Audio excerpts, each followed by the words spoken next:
Hallo meine lieben Freunde, hier ist wieder Michael Grant mit Klartext. Heute zu dem Thema Hitler macht ein historisches Sensationsangebot. Ihr wisst ja, ich recherchiere immer die Dinge, die man verschweigt, vertuscht oder zensiert oder verkürzt.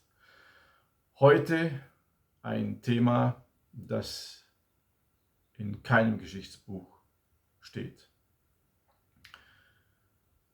Es geht um den 2. September 1939, kurz nach der Eröffnung des Polenfeldzuges. Hitler ließ durch Dr. Fritz Hesse, seinen Presseattaché in London, beim britischen Staatssekretär Sir Horace Wilson anfragen, ob er nicht doch zu neuen Besprechungen bereit wäre. Pikant und typisch für die Siegergeschichtsschreibung und für die Vertuschungen ist, der Dialog zwischen Hesse und Wilson wurde nur zu kleinen Teilen amtlich überliefert. Offensichtlich versuchen die Briten, die Spuren zu verwischen, und als Dr. Hesse 1946 im Nürnberger Prozess als Zeuge der Verteidigung über das Hitler-Angebot aussagen wollte, wurde seine Aussage nicht zugelassen. Zudem war ausgerechnet der Teil der Akte des deutschen Auswärtigen Amtes, der Hitlers Angebot enthalten müsste, plötzlich verschwunden. Erst im Jahr 1956 wurde die Akte von England nach Deutschland zurückgegeben. Sie erhielt aber nur noch ein einziges Blatt. Als einziges Zeugnis über Hitlers Angebot gilt deshalb Hesses spätere Niederschrift. Er behauptete, Ribbentrop habe ihm den Auftrag gegeben, Wilson im Auftrag Hitlers Folgendes mitzuteilen. Ich zitiere, und das ist jetzt das Sensationsangebot, ich zitiere: Der Führer ist bereit, aus Polen wieder herauszugehen und Schadensersatz für den bereits angerichteten Schaden anzubieten, unter der Voraussetzung, dass wir Danzig und die Straße durch den Korridor erhalten, wenn England im deutsch-polnischen Konflikt die Vermittlung übernimmt. Sie sind vom Führer ermächtigt, diesen Vorschlag dem englischen Kabinett zu unterbreiten und sofort Verhandlungen hierüber aufzunehmen. Zitat Ende. Hitlers Angebot wäre eine historische Sensation, aber der Zeitzeuge Fritz Hesse, der selbst das Gespräch mit Wilson geführt hat, hat er recht? Gewichtige Indizien sprechen dafür. Es gibt keine amtliche Niederschrift über das ganze Gespräch. Warum nicht? Das wäre für die Engländer natürlich kompromittierend. Fritz Hesse wurde in Nürnberg nicht als Zeuge zugelassen. Warum nicht? Die Engländer beschlagnahmten die deutsche Akte des Auswärtigen Amtes über das Protokoll und das Gespräch. Warum? Die Engländer gaben die Akte 11 Jahre nach dem Krieg zurück. Sie enthielt aber nur noch eine Seite. Warum? Erst nach Hesses privater Veröffentlichung tauchte in England plötzlich ein kurzes Dokument auf, das zwar dessen Besuch bei Wilson bestätigt, nicht aber das Hitler-Angebot. Warum? Schaut man sich diese Fakten an, spricht alles dafür, dass es Hitlers Sensationsangebot tatsächlich gegeben haben durfte, die Briten aber schon auf Krieg eingestellt waren und das Angebot nach dem Krieg verschweigen wollten. Jedenfalls schlug auch dieser deutsche Versuch fehl. Und auch der italienische Vorschlag für eine Konferenz fand kein Gehör. Eine Stunde nach dem Hesse-Wilson-Treffen beschloss das englische Kabinett seine Kriegserklärung an das Deutsche Reich. Hesse sandte folgendes Telegramm an den Führer, wie er ihn nannte. Ich zitiere: Wilson nahm den Vorschlag liebenswürdig, aber ablehnend auf. Solange deutsche Aggression in Polen fortdauere, sei es für die britische Regierung nicht möglich, zu einer Konferenz zu gehen. Infolgedessen auch Besprechungen irgendwelcher Art für ihn Wilson solange unmöglich. Er müsse erst die völlige Wiederherstellung des Status quo durch Zurückziehung deutscher Truppen auf polnischem Boden erfolgen. Zitat Ende. Demzufolge erklärten die Regierungen in Frankreich und England, eine Konferenz sei unmöglich, solange deutsche Truppen auf polnischem Gebiet ständen. Doch ein Rückzug der Truppen, so erklärte der italienische Botschafter dem britischen Außenminister, wäre für Hitler unannehmbar. Es war eine Forderung, die man nur stellte, wenn man Krieg wollte.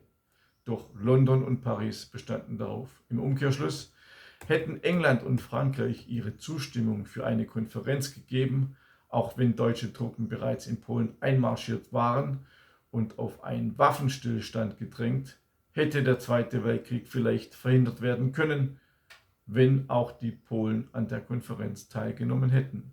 So aber bestanden Paris und London auf eine Forderung, die für keine kriegsführende Partei umsetzbar war, auch nicht für die englische und französische, wäre die Situation umgekehrt gewesen. Die letzte Chance für einen Frieden verpuffte. Die Franzosen gaben den Engländern die Schuld. François Poncet schrieb an Bonnet, ich zitiere, es besteht kein Zweifel, dass es England ist, das den italienischen Vorschlag zunichte gemacht hat. Zitat Ende. Diese und andere Szenen, die in deutschen Nestbeschmutzer Kriegsschilderungsbüchern nicht vorkommen, schildere ich in meiner Reihe Adolf Hitler eine Korrektur. Die Reihe hat bisher 6 Bände und es werden 15 Bände werden. 15 Bände, warum? Weil die Geschichtslügen so umfassend sind, so absolut vielfältig, dass ich 15 dicke Bücher brauche, um diese Geschichtsfälschungen aufzudecken und richtig zu stellen, und zwar mit verifizierten Quellen. In dieser Reihe Adolf Hitler eine Korrektur erschien auch mein erster Sonderband. Deutschland muss vernichtet werden. Völkermord, Vertreibung und Zersetzung des deutschen Volkes 1914 bis heute. Es ist ein dicker Wälzer, ebenfalls mit 2000 verifizierten Quellen, vielen zum Teil absolut gnadenlosen Fotos. Wir haben uns dazu entschlossen, diese Fotos zu drucken, um dem Grauen an uns Deutschen endlich ein Gesicht zu geben, was so viele Jahrzehnte verschwiegen wird. Wir sind ja Opfer zweiter Klasse. Für mich in meiner religiösen Überzeugung sind alle Menschen gleich, das heißt im Umkehrschluss, alle Toten sind gleich schlimm, aber im Mainstream gibt es deutsche Opfer erster Klasse und die deutschen Opfer, die von den Alliierten umgebracht worden sind, Opfer zweite Klasse. Über diese wird nicht berichtet, und wenn berichtet wird, dann ja, selber schuld, ihr habt den Sturm auf euch zurückkommen lassen, was ihr selber gesät habt und so weiter. Also wir sind Opfer zweiter Klasse, und dieses Buch steht für uns, für unsere deutschen Toten, für unsere Großeltern, die für unser Land gekämpft und ihr Leben gegeben haben oder sogar, so Gott will, überlebt haben. Wenn ihr Teil der Gedenkkultur sein wollt, dann bestellt euch dieses Buch bitte. Es soll verbreitet werden. Es muss verbreitet werden. Abonniert auch meinen Telegram-Kanal. Dort bin ich täglich mit Audios und anderen Videos, die ich bei YouTube nicht einstellen kann. Ich werde wahrscheinlich sowieso von YouTube weggehen, weil der Zensurkanal hat mich um 70% reduziert, sodass meine Videos nicht mehr angezeigt werden. Deshalb könnt ihr auch die Glocke antippen, dann kriegt ihr jeden Tag oder jeden zweiten Tag die neuen Videos von mir. Ihr könnt auch meinen kostenlosen Newsletter auf www.michaelgrant.de abonnieren. Dort geht es nicht nur um zeitgeschichtliche Themen, sondern auch um politische Themen. Jede Woche ein neuer kostenloser Newsletter. Ich wünsche euch alles Gute, bis zum nächsten Mal, euer Michael Grant.